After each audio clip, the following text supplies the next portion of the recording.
Полицаецот кој прв се доближил на местото на настанот забележал дека вратата е отворено и предпазливо се приближил сомневајќи се дека провалникот се уште е внатре. Во тој момент непознат маж, држејќи чекан, се нафрлил кон полицаецот и удирајќи го во градите, јавуваат хрватските медиуми.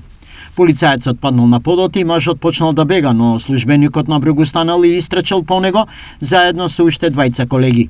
Тие му наредиле да застане, но крадецот ги игнорирал и продолжил да бега, но успеале да го стигнат неколку улици подалеку. Во моментот кога го стигнале, мажот се свртил кон нив. Полицаецот употребил присилни средства врз него и му ги отстранил алатот од раката.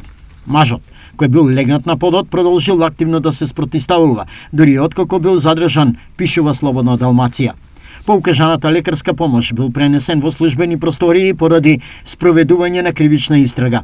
Утврдено е дека се работи за 47 годишен државјанин на Македонија. На лице место е извршена истрага, забележени се оштетување на отворениот сеф од кој се украдени 205 евра кои се пронајдени и кај мажот, а на друг неотворен сеф е констатирана штета од која не можел да се ослободи на отворено, бидејќи полицајците очигледно го прекинале. Крадецот се наоѓа во притвор, пренесува Блиц.